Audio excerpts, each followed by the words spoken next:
बिस्मिल्लाह बिस्मिल्लाह इन्नल हम्दुलिल्लाह नहमदुहु व नस्तईनुहु व नस्तगफिरुह व नऊज़ु बिल्लाहि मिन शुरूरि अनफुसिना व मिन सय्यिआति अमालिना मन यहदिल्लाहु फला मुदिल्ल लहु व मन युद्लिल फला हादिय लहु व अशहदु अल्ला इलाहा इल्लल्लाहु वहदहु ला शरीका लहु व अशहदु अन्ना मुहम्मदन अब्दुहु व रसूलुहु अम्मा बाद फ़इन्न खैरुल हदीस किताबुल्लाह व खैरुल हदी हदी मुहम्मदिन सल्लल्लाहु अलैहि वसल्लम व शर्रुल उमूरि मुहदसातुहा व कुल्लु मुहदसातिन बिदअह व कुल्लु बिदअतिन दलाला व कुल्लु दलालातिन फिन्नार।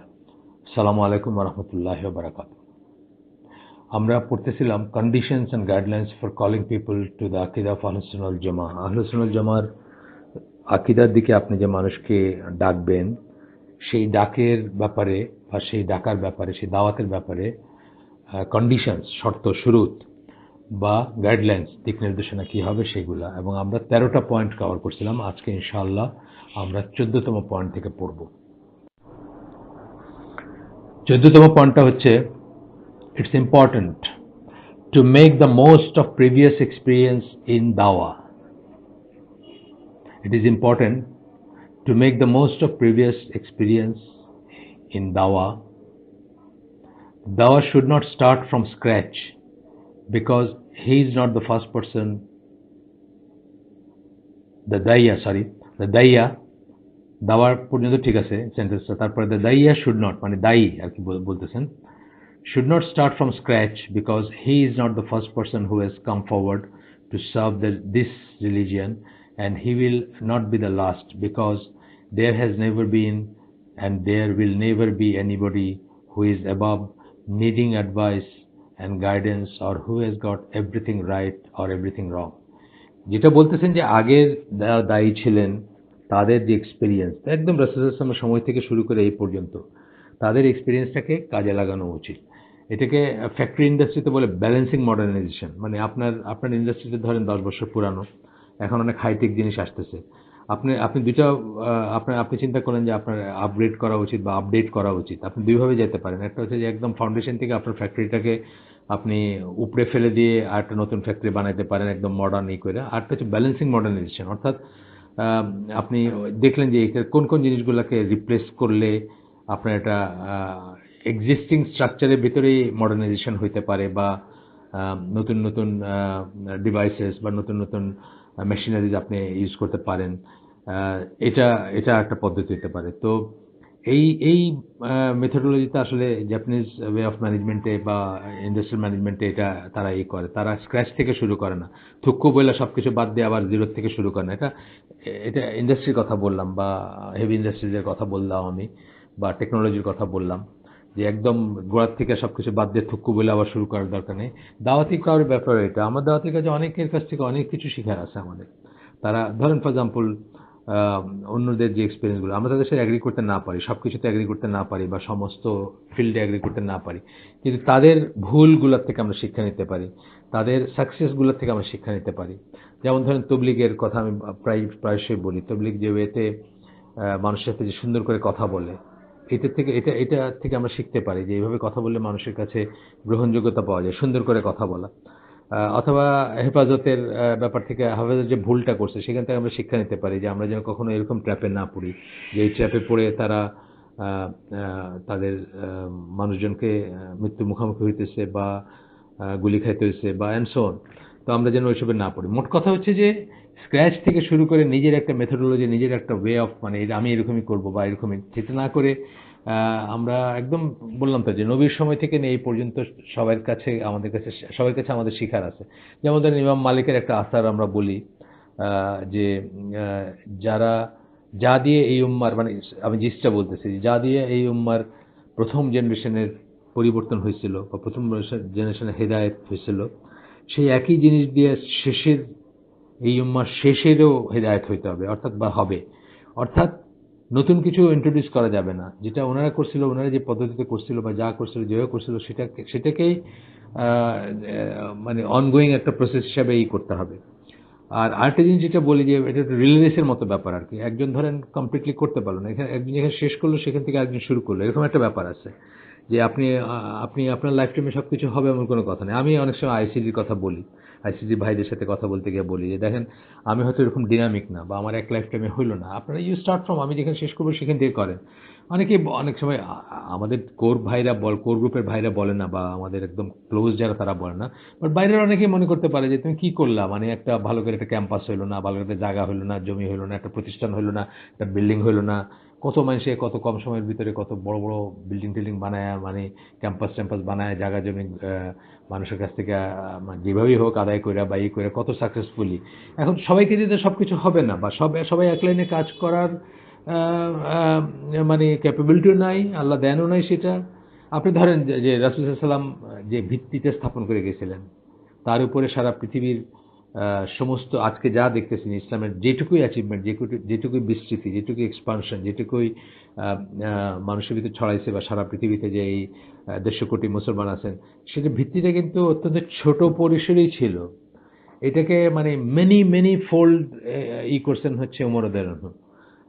তো তার মানে কি রাসূল সাল্লাল্লাহু আলাইহি ওয়াসাল্লামের সাকসেসটা কি মানে ইউজলেস বা ছোট করে দেখা? মোটেই না। দ্যাট ইজ ওইটার উপরই সারা দুনিয়া দাঁড়ায় আছে, সারা মুসলিম ওয়ার্ল্ড দাঁড়ায় আছে। ওইটা যদি উনি না করে যেতেন তাহলে মানে ইনফ্যাক্ট বদরের যুদ্ধটাই অনেকে বলেন যে বদরের যুদ্ধটা হলো মানে ইসলামের প্রথম ভিত্তিপ্রস্তর স্থাপন, বদর যুদ্ধের বিজয়টা। এইভাবে আর কি মানুষের, আমি যেটা বলতেছি যে যে যে একজন যেটুকু করলেন সেখান থেকে অনওয়ার্ড আপনি নিয়ে যান, কিন্তু আপনি আবার থুক্কু বলে জিরো থেকে শুরু করতে চেষ্টা করা উচিত না, বা নিজস্বতা বজায় রাখতে গিয়ে আলাদা কিছু করা উচিত না। আচ্ছা, এরপরে বলতেছেন রেসপেক্টিং দ্য স্কলার্স, 15 নম্বর point, respecting the scholars of this উম্মাহ who are known for their adherence to the সুন্নাহ অ্যান্ড দেয়ার কারেক্ট আকিদা। দুইটা জিনিস বললেন, এই দুইটা জিনিস সবসময় মনে রাখবেন যে তার সুন্নাহর সাথে লেগেছিলেন কিনা, লেগে আছেন কিনা বা ছিলেন কিনা, এবং তার আকিদা কারেক্ট ছিল কিনা। এই এই গুণাবলী সম্পন্ন যেসব স্কলার আমাদের আগে 1000 বছর আগে, 500 বছর আগে, 50 বছর আগে চলে গেছেন, তাদের সবাইকে আমরা রেসপেক্ট করবো এবং তাদের থেকে আমাদের নেওয়ার আছে, এটা মনে রাখবো। অ্যাকোয়ারিং নলেজ ফ্রম দেম, তাদের কাছ থেকে আমরা নলেজ নিব, এখনো যারা প্রেজেন্ট যারা আছেন, পাস্টে যারা ছিলেন তাদের কাছ থেকে নিব।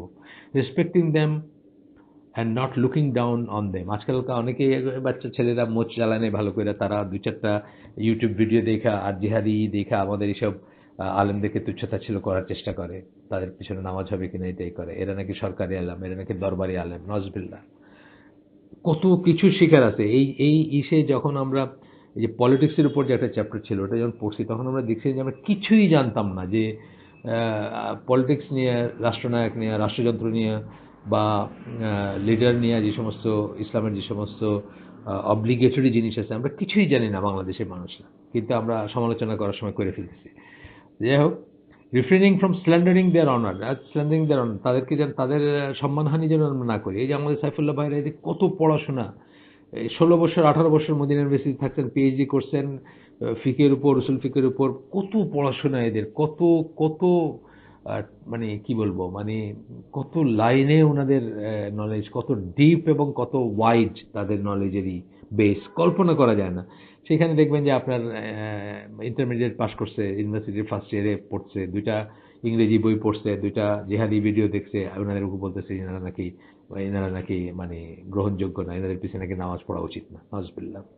এই কথাগুলোই বলতেছেন এখানে, আরেকভাবে বলতেছেন not doubting their intention or making accusation against them and not being partisan, তাদের বিরুদ্ধে তাদের ইন্টেনশন নিয়ে যেন প্রশ্ন না তুলে, তাদের অ্যাকুইজিশন এগেইনস্ট দেম মানে তাদের বিরুদ্ধে নট বিং পার্টিসান, এবং কোনো একটা দলের হয়ে অন্যদেরকে যেন ভিলিফাই না করে তারা। ইন ফলোয়িং দেম আইদার, যেন পার্টিসান মানে একটা হচ্ছে যে তাদের এগেনস্টে যেন না যায়, আবার যেন পার্টিসান তাদেরকে ফলো করতে গিয়ে আবার পার্টিসান না হয়ে যায়, সেটাও যেন না হয়, মানে যে দলগত একটা ব্যাপার না হয়ে যায়। আপনি দেখবেন আস অ্যান্ড দেম ব্যাপারটা কিন্তু এই যে সমস্ত গোষ্ঠী খুব হার্ডকোর একটা আইডেন্টিটি মেনটেন করে, জামাত ইসলাম অথবা আহ, আপনার হিজবুত তাহরির অথবা তবলিগ জামাত, ফর দ্যাট ম্যাটার। তবলিগ জামাতে আমি মনে করতাম যে অনেকটা তাদের মানে অনেকটা তারা মানুষকে অ্যাকোমোডেট করে বা সবার জন্য ওপেন, আসলে কিন্তু ব্যাপারটা তা না। আমি ওদের সাথে উঠা বসা করে বুঝছি যে আসলে তাদের ভিতরে জিনিসটা আছে, যে আস অ্যান্ড দেম একটা ব্যাপার, ইনসাইডার আউটসাইডার একটা ব্যাপার, এ আমাদের লোক না, এরকম একটা ব্যাপার। এরকম কিছু হওয়া উচিত না ইসলামে। আপনি মানে আপনার লয়ালিটি থাকবে শুধু আল্লাহ রসুলের সাথে অথবা আহলে সুন্নাত জামার সাথে, বা আল জামার সাথে থাকবে আপনার লয়ালিটি। বাকি দাওয়াতি কাজে একেকজন এক একটা ফিল্ডে কাজ করতে পারেন। সেখানে শুধু আমার ধরেন আমি একটা আইসিডি বলে একটা অর্গানাইজেশনের হেড বা আমি আমি এটা আল্লাহর রহমতে আমি এটা কি বলে ফাউন্ডার বলতে পারেন। তার মানে আমি এটা কখনোই ভাববো না যে যারা আইসিডির ভিতরে আছে বা আইসিডি আছে তারাই শুধু শুদ্ধ, তারাই শুধু ঠিক, তারাই শুধু আমার ভাই, বাকিরা না। না, আকিদা মানহাজ যদি সেম হয়, দুনিয়ার যে কোনো জায়গায় থাকুক সে আমার ভাই, তার সাথে আমি একসাথে কাজ করতে পারি বা আমরা একই কাজের জন্য কাজ করতেছি। ওই যে বলছিলাম একদিন আপনাকে বলছি সম্ভবত যে একজন খুব সুন্দর করে একটা উপমা দিছিল যে আমরা হচ্ছে একটা পানির বিন্দুর মতো। 10টা পানির বিন্দু 10 জায়গায় থাকতে পারে, অস্ট্রেলিয়ায়, বাংলাদেশে, নোয়াখালীতে, ঢাকায়, চিটাগংয়ে বা এলসওয়্যার, আফ্রিকাতে, নাইজেরিয়াতে। এই 10টা পানির বিন্দুকে একসাথে করে যদি আমরা এখানে মিলাই দিই, একটা বড় পানির বিন্দু হবে। 10টা ছোট ছোট পানির মানে বল হবে না, একটা বড় পানির বিন্দুর কালেকশন হবে সেটা। সেরকম আমরা যেন যেখানে থাকি আমরা যেন এই কথাগুলো মনে রাখি। For every scholar get some things right and some things wrong. এবং স্কলারদের ব্যাপারে যখন আসবো, তাদের দোষ ত্রুটিগুলো যদি কুফর শিরক পর্যায়ের না হয়, বিদাত পর্যায়ের না হয়, আর একটা তাহকিকে বা একটা একটা একটা ইজতেহাদে বা একটা রিজনিংয়ে যদি একটা চেঞ্জ হয় বা একটু ভুল থাকে, সেটাকে আমরা ক্ষমার চোখে দেখবো। আমরা ধরে নিব যে আমরা আমরা জানবো, যেটা অনেকবার বলছি যে আল্লাহ রসুল সাল্লাহ সাল্লাম ছাড়া আর কেউ আমাদের কাছে ইনফলিবল না, কেউ অন্ধ আনুগত্যের দাবিদার না। সুতরাং এটা থাকতেই পারে ভুল। Mistakes will be rejected and thrown back at the one who makes them. আর একটা জিনিস বুঝতে হবে যে মিস্টেক যদি করেও সেটার জন্য আমার কোনো সমস্যা হবে না, এটা তার উপরেই যাবে, বর্তাবে। একটা একটা ক্লাসিক উদাহরণ হচ্ছে যে আপনি নামাজ পড়লেন, একজন একজন ইমাম, কথার কথা, সে উজু ছাড়া নামাজ পড়ে ফেললো কোনো কারণবশত। তার হয়তো একটা লজ্জায় হোক, প্রেশারে হোক, অথবা ভুলে হোক। আপনার তাতে কিন্তু আপনার নামাজে কোনো সমস্যাই হচ্ছে না, আপনার নামাজ একদম পারফেক্টলি হচ্ছে। কারণ তার মিস্টেকের জন্য আপনার নামাজের কোনো হবে না, এটাই বলতেছেন। But he remains a good scholar so long as he is a মুস্তাহিদ and striving to his utmost. কিন্তু উনি যদি একজন মুস্তাহিদ হন এবং আপ্রাণ চেষ্টা করেন শুদ্ধতাটা পৌঁছানোর জন্য বা শুদ্ধটা পাওয়ার জন্য, সেই সেই সেই সে ততক্ষণ সেটা যদি তার প্রচেষ্টা হয়, তাকে আমরা ভালো একজন স্কলারই বলবো। ইভেন তো তার যদি ভুল থাকতে পারে, অনেক বড় বড় আলেমদের ভুল আছে, যাদের কথা আমি মানে মুখেও আনতে চাই না, এরকম অনেক বড় আলেম, ধরেন ইমাম নওয়াবী বা আপনার ইবন হাজার আল আসকালানি। মানে এনারা এক একজন দিকপাল, মানে কি বলবো। ইমাম নওয়াবীর সম্বন্ধে তো বলাই হয় যে উনি যত বই লিখছেন জীবনে আমি এটা পড়েও শেষ করতে পারবো না, জাস্ট রিডিং দিয়েও শেষ করতে পারবো না। এরকম এরকম পর্যায়ের স্কলারেরা, নাসিরুদ্দিন আলবানি বা এই ধরনের আরো যারা ছিলেন, তাদের ভুল ছিল, তাদের তাদের ভুলের ঊর্ধ্বে না তারা, কিন্তু সেগুলো নিয়ে জন্য আমরা তাদের এত সুন্দর কাজগুলো সব আমরা বাতিল করে দেবো সেটা না। নাসিরুদ্দিন আলবানি ধরেন, তারও ভুল ছিল, অবশ্যই ভুল ছিল, সবারই থাকবে। আপনি জানেন যে এই যে ইমাম শাফি তার সবচেয়ে বড় কাজটা যেটা, সেই কাজটা যখন করেন, উনি বলে 100 বার রিভাইজ করছেন এটাকে। হ্যাঁ, তারপরে যখন দেখছেন যে এটাতে ভুল আছে, তারপরে ভুল, তখন তো আর কম্পিউটার ছিল না বা এই ছিল না, অনেক কষ্ট ছিল এটা। 100টা রিভিশন দিয়েছেন যতদূর আমার মনে পড়ে, আমি এটা দলিল দিতে পারবো আপনাদের চাইলে। এটা আমি এটা কোথাও আমার কাছে সেভ করা আছে জিনিসটা, মানে ওই টেক্সটটা যেখানে এটা বলা হয়েছে। তো তারপরে যখন উনি দেখছেন যে তারপরেও তার মানে বইটাতে বা টেক্সটে ভুল ভুল রয়ে গেছে, তখন উনি বলছেন যে আল্লাহ তাআলা চান না যে তার কিতাব ছাড়া আর কোনো কিতাব নির্ভুল হোক। হুইচ ইজ পারফেক্টলি ওকে, কারণ আল্লাহই একমাত্র নির্ভুল হবেন ওই ইসের ব্যাপারে।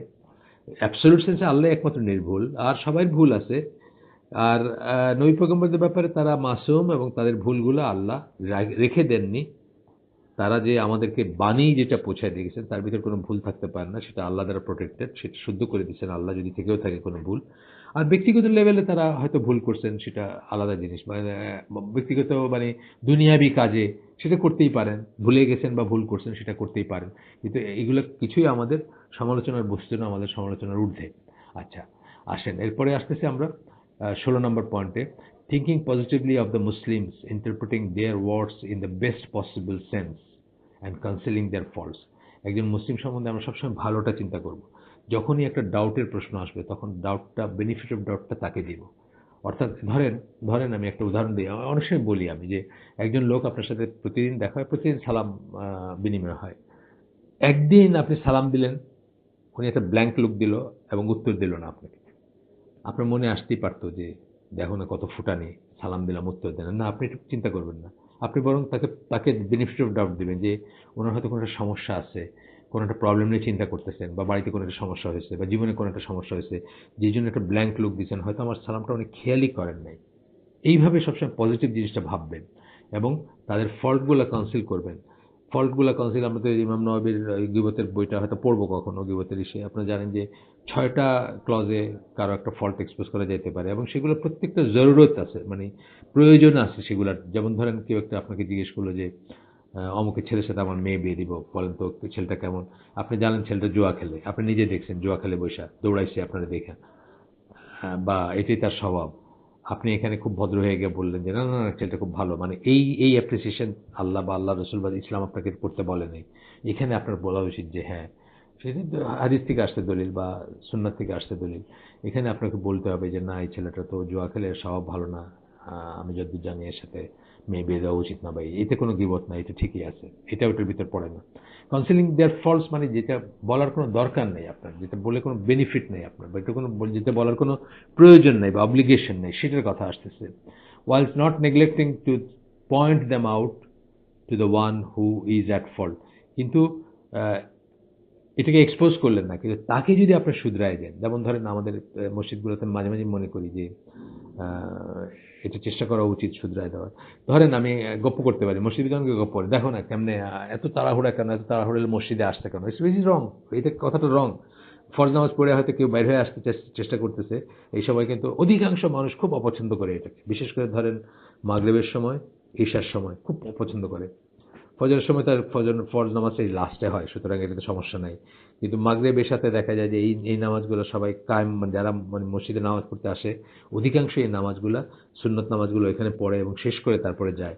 তারা খুবই অপছন্দ করে, খুবই তাড়া করে তাকায়, অথচ এটা কিন্তু এই যে আপনি বললেন কথাটা, এই কথার কোনো বেনিফিট নেই, বরং উল্টাটাই ঠিক যে একজন মানুষের রাইট আছে ফরজ নামাজের পরে সে বাইরে চলে আসবে মসজিদ থেকে এবং সুন্নত নামাজটা বাসায় পড়বে, সুন্নত নামাজ বাসায় পড়াটা সুন্নত, এবং সুন্নত নামাজ বাসায় পড়লে 25 গুণ সওয়াব বেশি বা 27 গুণ সওয়াব বেশি। ঠিক যেভাবে ফরজ নামাজটা মসজিদে পড়লে 25 গুণ বা 27 গুণ সওয়াব বেশি, সেই রকম ব্যাপার এটা। সুতরাং তার ফলটা এক্সপোজ করবেন না, কিন্তু ধরেন একজন মানুষের মানে তাকে শুধু শুধু তাকে দোষ দিবেন না বা তার ফলটাকেই করবেন না। আর এটা মানে এই যে আলোচনা করলেন, এই আলোচনা কোনো বেনিফিট নাই, বা আরেকজনের সাথে আলোচনা করে দেখো না খুব তাড়াহুড়ো করে চলে যেতেছে, এটা কোনো মানে নেই, এটা ফল্টও না তার।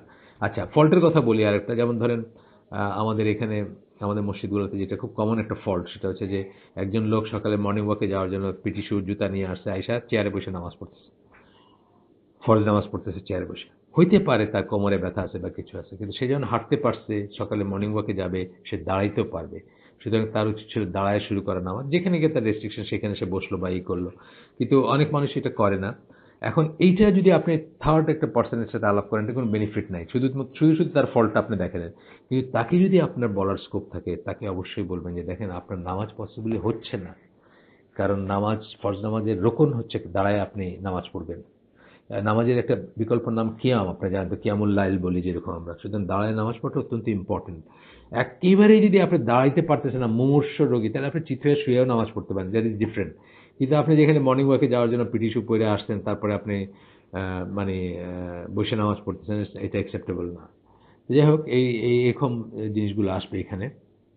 17 নম্বর point, if a person is mostly good, his bad points should not be mentioned unless, ওই আগের কথাটাই আবার বলতেছেন, আরেক ভাবে বলতেছেন, আগের এটাই চলতেছে, বাট এটা একটা পয়েন্ট করছেন যে একজন মানুষের যদি বেশিরভাগ জিনিসগুলো ভালো হয়, তাহলে তার খারাপ পয়েন্টগুলা যদি কোনো বেনিফিট না থাকে, প্রয়োজন না থাকে, পারপাস যদি না থাকে, তাহলে এটাকে মেনশন করা উচিত না।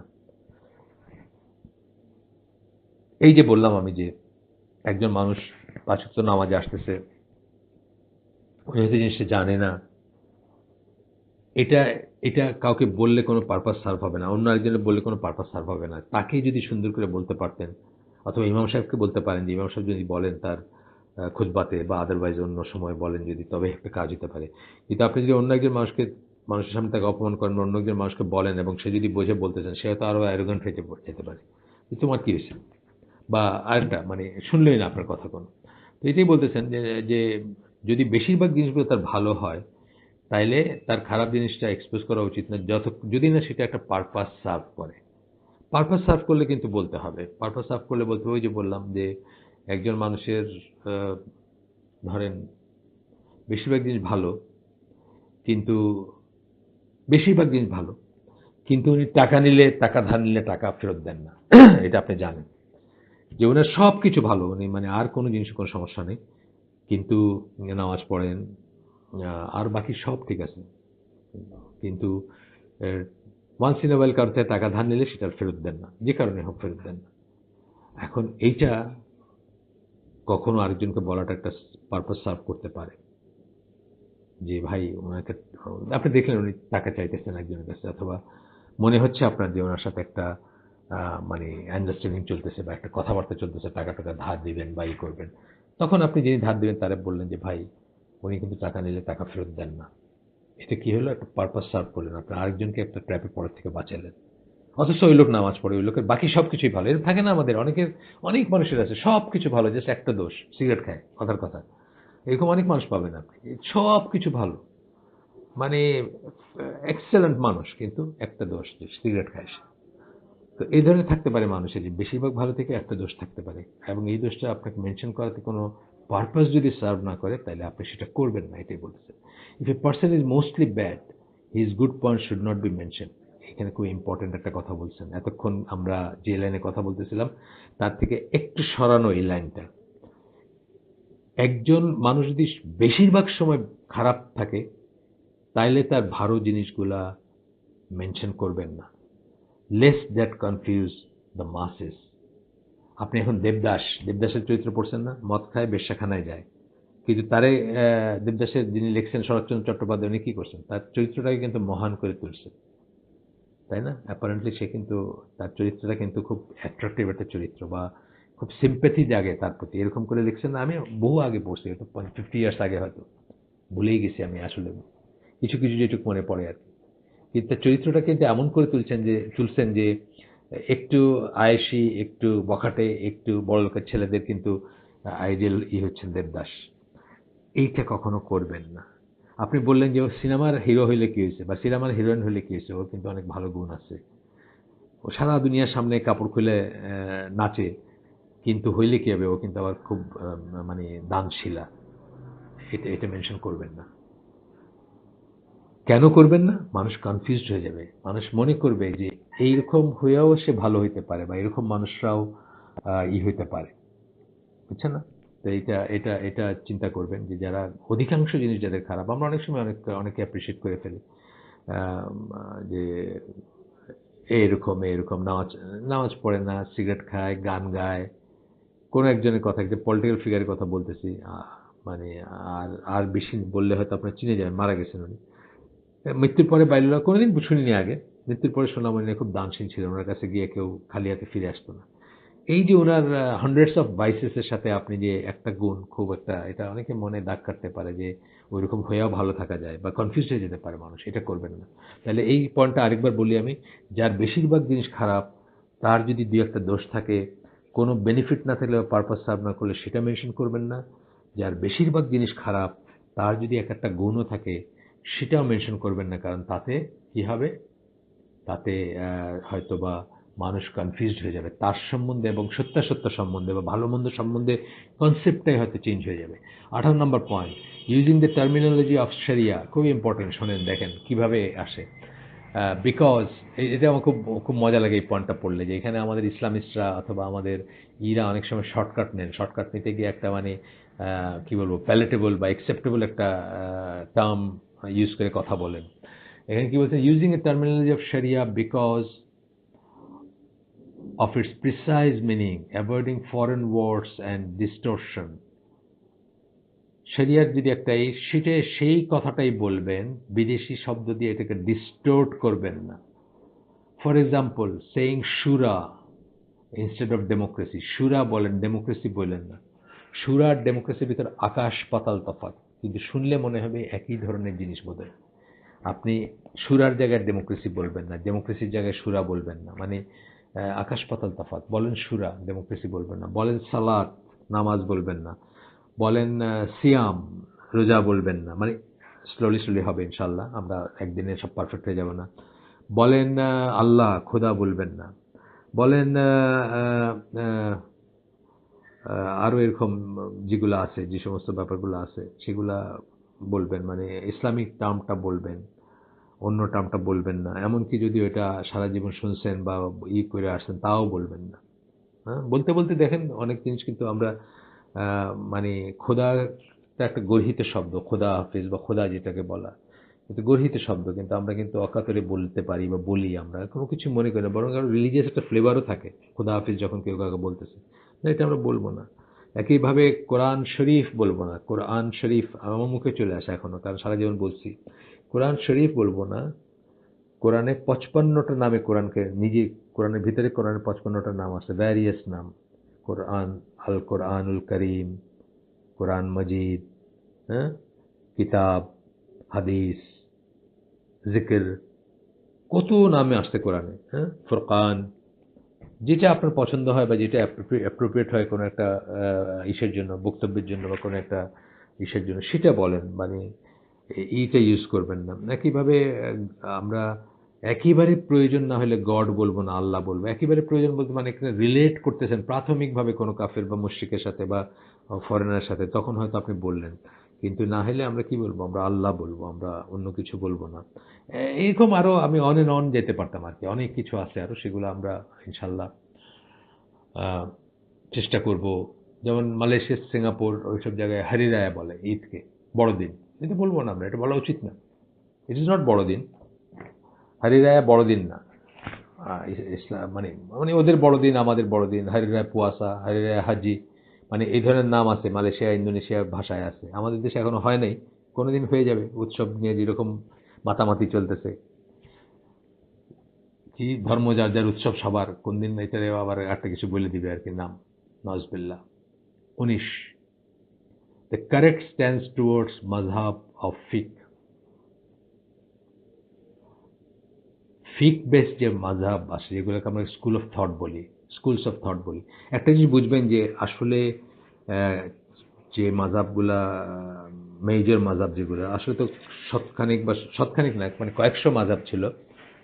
আহ, অনেক আলেম ছিলেন, যেমন আউজাই ছিলেন, বা আরো ছোট ছোট অনেক ছিলেন যাদের ফলোয়ার্সরা ছিলেন, মাযহাব ছিল। আলটিমেটলি চারটা টিকছে আহলে সুন্নাত জামাত, মানে সুন্নি যাদের আমরা বলি, আহলে সুন্নাত জামাত যাদেরকে বলি, বা যারা শিয়া না আর কি, সুন্নি রাসূল সাল্লাল্লাহু আলাইহি ওয়াসাল্লাম এবং তার সাহাবীরা যে মেথোডলজি ফলো করতেন তার উপর যারা আছেন, সেই ধরনের আলেমদের, ফলোয়ার্সদের, অথবা ফিক স্কুল বা স্কুল অফ থট আলটিমেটলি চারটা এসে ঠেকছে, বা এগুলো সব এক্সটিংক্ট হয়ে গেছে। আর শিয়াদের একটা মাযহাব আছে যেটাকে জাফর সাদিকের নাম অনুযায়ী কি ফিরকা জাফরিয়া বলে, ও পাকিস্তানে। জাফর সাদিক যে ছিলেন শিয়াদের ইমাম, তার নাম অনুসারে বলে, এটা ফিফথ মাযহাব বলে, অনেকে বলতে চায় বলে। বাট ওটা একদম ডিফারেন্ট একটা জিনিস, শিয়াদের সাথে কোনো আসলে we have got nothing to do with শিয়া। তো ওইগুলা ওইটা ওইটা মেনশন করার দরকার নাই। মোট কথা, আলোচনার জামা বা সুন্নি যারা, যাদেরকে আমরা বুঝি, তাদের অনেকের, অনেক আলেমদের মাযহাব ছিল বা ফলোয়াররা ছিলেন। আলটিমেটলি সব হয়ে বিলীন হয়ে গিয়ে চারটা আসছে বা চারটাতে দাঁড়াইছে। এবং এই মাযহাবের প্রতি আমাদের কারেক্ট স্ট্যান্স, মানে আমাদের দৃষ্টিভঙ্গিটা বা অবস্থানটা কারেক্ট হওয়া উচিত, বোঝা উচিত। আমরা যে এইগুলাকে অনেকে সমালোচনা করি, না বুঝেই করি, পলিটিশিয়ান দুইটাই দুইটাই যে আমরা যেমন হোলসেল সব মাযহাবকে, কোনো একটা মাযহাবকে অপছন্দ করি বা কাউকে পছন্দ করি বা করি, কোনো একটা মাযহাবের প্রতি যে আমরা ইনক্লিনেশন থাকে সেটাকে যদি হোলসেল, মানে সবকিছুই তার ঠিক এই ধারণা যদি পোষণ করি, অথবা অন্যদের সব ধারণা ভুল, অথবা আমি যদি মাযহাব নাও মানি, মাযহাবের সবকিছুই ভুল, এইরকম এরকম হওয়া উচিত না।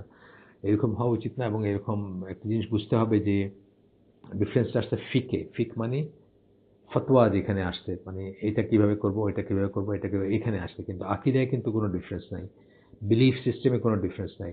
বিলিফ সিস্টেমে ডিফারেন্স থাকলে সেটা অবশ্যই পরিত্যাজ্য। বিলিফ সিস্টেমে কোনো এই নাই। এই চার মাযহাবের চার ইমামের ভিতরে বিলিফ সিস্টেমটা সেমই ছিল, তারা আহলে সুন্নাত জামার আকীদায় বিশ্বাস করতেন। কিন্তু বা বিশ্বাসগুলো সেরকম ছিল। কিন্তু ফিকে গিয়ে ধরেন আহ, খুব, মানে ফিক ফিক মানে তো বুঝতেছেন, ফতোয়া যেখানে আসবে। আপনি যখন একটা হুজুরকে জিজ্ঞেস করেন আমি এই এই জায়গায় কি করবো, কি আমার এটাকে ঠিক আছে নাকি, বাট আমার তো ভুল আছে নাকি, বা আমি কিভাবে অজু করবো, আমি কিভাবে নামাজ পড়বো, বা এই জিনিসগুলো যখন আসবে যে কীভাবে অজু করবো, আচ্ছা অজু করার সময় কি একবারে সব ধুয়ে ফেললে হবে, নাকি এক সিকোয়েন্সে ধুলে হবে, নাকি ডিফারেন্ট ডিফারেন্ট সিকোয়েন্সে, এগুলো হচ্ছে কি, এগুলো হচ্ছে ফিকের জিনিস। কিন্তু ধরেন আল্লাহ কোথায়, আল্লাহর সিফাত কি, আল্লাহর মানে আমাদের কোরআন কি ক্রিয়েটেড না আনক্রিয়েটেড, কোরআন কি আল্লাহর বাণী বা আল্লাহর কথা, এই সমস্ত জিনিস হচ্ছে আকিদা পয়েন্ট, এগুলোতে কোনো ডিফারেন্স নাই, ডিফারেন্স থাকতে পারে না। যাই হোক, তো বলতেছেন যে কারেক্ট সেন্স বা মাযহাব স্কুল অফ ফিকের প্রতি কারেক্টই থাকে। দে আর এ গ্রেট লেগেসি অফ ফিক, we should study them and benefit from them without being partisan. এই একই কথা মানে এখানে আমাদের ব্যালেন্সিং মডার্নাইজেশনের ব্যাপার আছে। তারা যে গ্রেট কাজ করে দিয়ে গেছেন, আজকে যদি আমরা জিরো থেকে শুরু করি আরও 500 বছর লাগবে আমাদের এটা ডেভেলপ করতে। সুতরাং ওই এক্সিস্টিং ইস্যুর উপরে সত্য, সঠিক, কারেক্ট যেগুলো সেগুলোকে রেখে সেখান থেকে অনওয়ার্ড আমাদের চিন্তা করা উচিত, রাদার দেন একদম স্ক্র্যাচ থেকে শুরু করা। আবার পার্টিসানও হওয়া উচিত না আমাদের। আমরা কিন্তু বেনিফিটেড হব, আমাদের এইগুলা অনেক কিছু শেখার আছে। আমি আমি আপনাদের বলছিলাম আগে যে চারজন ইমামের জীবনী আছে আমার কাছে। একজন মোহাম্মদ আল শরীফ বলে ওই মাগরিব ইনস্টিটিউটের একজনের সে ইংরেজিতে আছে, কেউ যদি চান আমার কাছে নিতে পারেন। তো সেইটা শুনলে বোঝা যায় যে আসলে কত কিছু তাদের কাছ থেকে শেখার আছে আমাদের। সেই সেই কথাগুলা আমরা সেখান থেকে আমরা নিব বা করবো, ব্যালেন্সিং মডার্নাইজেশন যেটা বললাম। কিন্তু পার্টিসান হব না যে আমার এই মাযহাবই ঠিক আর বাকি সব কটা ভুল, বা এনার সব কথা ইনফলিবল, এনার কোনো কথায় কোনো ভুল নাই। এটা যেটা আমাদের হানাফি মাযহাবের, সব মাযহাবে হয়তো আছে, কিন্তু আমরা যেহেতু হানাফি ব্যাকগ্রাউন্ডে জন্মাইছি বা হানাফি মাযহাব এর সাথে উঠা বসা করি, সেখানে দেখি যে খুব ডগমেটিক বা বাইগট বাইগট্রি দেখি আমরা আর কি, সেটা থাকা উচিত না। আচ্ছা, তো বলতেছেন যে without being partisan in adhering to one school, একটা ইসের সাথে এইটাতেই আসি আমি, আর কিছু শিখবো না, কিছু শুনবো না, কোনো কিছু তাকে শুনবো না, এটা ঠিক না। We do not reject them all together, rather we avoid what is weak and use what is true. আমরা তাদেরকে কোনো মাযহাবকে আমরা অল টুগেদার রিজেক্ট করবো না, কিন্তু তাদের ফাইন্ডিংয়ের ভিতর, তাদের ফিকের ভিতর বা যে সমস্ত উইক জয়ীফ জিনিস আসছে, বা জয়ীফ হাদিস যদি কেউ কোনো একজন ইমাম যদি জয়ীফ হাদিসকেই সঠিক হাদিস ধরে নিয়ে বাকি ফিকটা ডেভেলপ করে থাকেন, সেটা আমরা নিব না, সেটা অন্য জিনিস। And use what is true and right in the light off Quran and সুন্নাহ, এবং সেগুলোর ভিতর থেকে, সেই কাজগুলোর ভিতর থেকে যেগুলোকে কোরআন এবং সুন্নাহর লাইটে যেগুলো কারেক্ট এবং যেগুলো রাইট, যেগুলো সত্য, সেগুলো আমরা গ্রহণ করবো। And the understanding of the first generations of this উম্মাহ, এবং প্রথম জেনারেশনের ইসেদের আন্ডারস্ট্যান্ডিং যা, সেটা আমরা নিব। যেমন আমি বলছি যে ধরেন আমরা অনেক কিছুতে হানাফি ফিকের সাথে ডিফার করি। আহলে সুন্নাত জামার যারাই মানে আহলে সুন্নাত জামার সাথে যারা স্ট্রিক্টলি লেগে থাকেন, এবং যারা এই মাযহাবের আগে গিয়ে তার আগের জেনারেশন, মানে অর্থাৎ সাহাবীদের জেনারেশন বা সাহাবীদের পরবর্তী জেনারেশন, মাযহাবগুলো ডেভেলপ করার আগে তারা যে সমস্ত মেথোডলজি, তাদের উপর পড়াশোনা করে তাদের মেথোডলজি শিখে যারা করেন, সে দেখবেন যে আপনি অনেকখানি অনেক জায়গায় হয়তো আপনি যেমন হানাফি মাযহাবের কথা আমি বলতেছি, যে হানাফি মাযহাবের অনেক কিছুর সাথে আমরা ডিসএগ্রি করলেও কিন্তু অনেক কিছুকে দেখা যাবে যে হানাফি মাযহাবই ঠিক ছিল সেখানে, তখন সেটা সেই ঠিকটাই নিতে হবে। যেমন ধরেন একটা আপনাদের বলছি বোধহয় আমি আগে, এটা বলে আজকে শেষ করে দিব আমাদের যে এই শাফি মাযহাব মনে করে যে মেয়েদের সাথে যদি টাচ লাগে, একজন মেয়ের সাথে যদি আপনার গা টাচ লাগে, তাহলে একজন ছেলের মানে ওইরকম টাচ লাগলেই তার অজু চলে যায়। তো আমি যে জাহাজে চাকরি করতাম, যে কোম্পানিতে চাকরি করতাম, তার একটা জাহাজে আমার ক্যাপ্টেন ছিল সিঙ্গাপুরের মালায়। সে আমাকে একদিন বলতেছে যে চিফ, আমি যখন হজে গেছি আমি তো হানাফি হয়ে গেছি। আমি বললাম কেন? আমি যদি শাফি ফিক ফলো করি, তাকে আমাকে খালি উজুই করতে হবে, আমি একটা অফ করে কোনোদিন শেষ করতে পারবো না। এখানে কি টাচ কেউ কি আর আটকাইতে পারে, বা কেউ চিন্তা করতে পারে, বা কেউ কি সেপারেশন মেনটেন করতে পারে নাকি? এখানে কোনো হুঁশই থাকে না কারো, কিয়ামতের ময়দানের অবস্থা অনেকটা। যাই হোক, তো এদিনের পর পড়াশোনা করে দেখলাম যে হানাফি মাযহাবের স্ট্যান্ডটাই এখানে ঠিক, যে অজু যায় না, একজন মেয়ের সাথে টাচ লাগলে অজু চলে যায় না, এটাই ঠিক। এবং শাফি মাযহাবের এটা ভুল।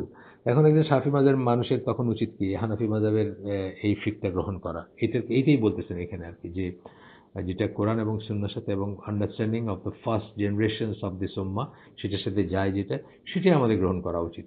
দুর্বল কোনো থাকলে সেটাকে পরিত্যাগ করা উচিত। আমরা আজকে এখানে শেষ করে দিব। সুবহানাকা আল্লাহুম্মা বিহামদিকা আশহাদু আল্লা ইলাহা ইল্লা আনতা আস্তাগফিরুকা ওয়া আতুবু ইলাইক। আমরা যে শুনলাম তার ভিতরে ভালো কিছু শুনে থাকলে সমস্ত প্রশংসা আল্লাহর। খারাপ কিছু শুনে থাকলে সমস্ত ব্যর্থতা আমার এবং সেটা শয়তানের তরফ থেকে। আল্লাহ আমাদেরকে তৌফিক দেন যা ভালো শুনলাম তার উপর আমল করার। আমি একটু দেরি হইল এইবারেরটাও করতে। কিছুটা ইরেগুলারিটি আসতে পারে, আমার পারিবারিক একটু কি বলবো ব্যস্ততা আছে। তো আপনারা ক্ষমা করবেন। আর কিছু না কিছু মেটেরিয়াল তো সবসময় আসতেছেই, অন্যান্য সোর্স থেকেও আসতেছে। সেগুলো নিয়ে ধৈর্য সহকারে লেগে থাকবেন ইনশাআল্লাহ। আহ, মাঝে মাঝে দেখি যে, যদিও এটা আমার অনেক আগে থেকে আসছে যে কয়জন সেটা বড় কিছু না, কিন্তু প্রায় দেখি এই গ্রুপগুলা, হোয়াটসঅ্যাপে যে গ্রুপগুলো আছে, এই সমানে এ লেফট ও লেফট, এর কেন আসে আমি সেটাও বুঝি না। কি পাইতে আসে, কি শুনতে আসে আল্লাহু আলম। এটা তো আর এমন কিছু না যে এখানে একটা স্কুল চলতেছে বা একটা অনেক ফি দিয়ে আপনি একটা গ্র্যাজুয়েশনে ভর্তি হয়েছেন, ভর্তি হয়ে দেখতেছেন যে আহা, আহ, কি করলাম, এখানে তো কিছুই নাই। সেরকম তো কোনো ব্যাপার না। সপ্তাহে একটা পোস্ট, দুইটা পোস্ট, ভুল কিছু হলে আপনি ইউ কাম ফরওয়ার্ড, বলেন যে এখানে ভুল আছে।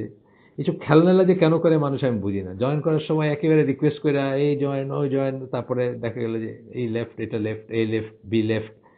যদিও আমার কিছু আসে যায় না, আমি তো আর আমার দাওয়াতি কাজের প্রথম একটা পয়েন্ট হচ্ছে যে এটা রেজাল্টের উপর ডিপেন্ড করে না, আপনার সওয়াবটা। আপনি যে দাওয়াতি কাজ করেন, আপনার সওয়াব, আপনার আজের, আপনার রিটার্ন, আপনার নাজাত আল্লাহর কাছে যা পাবেন, এটার সাথে সাকসেসের কোনো সম্পর্কই নেই। এটা হলো আপনার এফোর্টের সাথে সম্পৃক্ত। সুতরাং আমার হারানোর কিছু নেই। কিন্তু তারপরে মনে হয় যে এখানে কেন খেলামেলা করতে আসে মানুষজন, মানে আসলো, জয়েন করলো, জানি না তাদের মনে কি আসে বা কেন তারা এই করে। সপ্তাহে একটাই তো লেকচার, একটাই তো আমি হই বা কন্যা যায় জননী মেয়েদের যে গ্রুপটা আছে, একটা বা দুইটাই, তারপরেও সেটা ধরে রাখতে পারে না, সেটার সাথে লেগে থাকতে পারে না। হপিং দরকার, ফেসবুক দরকার, মানে উত্তেজনা দরকার, ইভেন্টস দরকার, আমি জানি না। আল্লাহু আলম। আসসালামু আলাইকুম রহমতুল্লাহ বারাকাতুহু।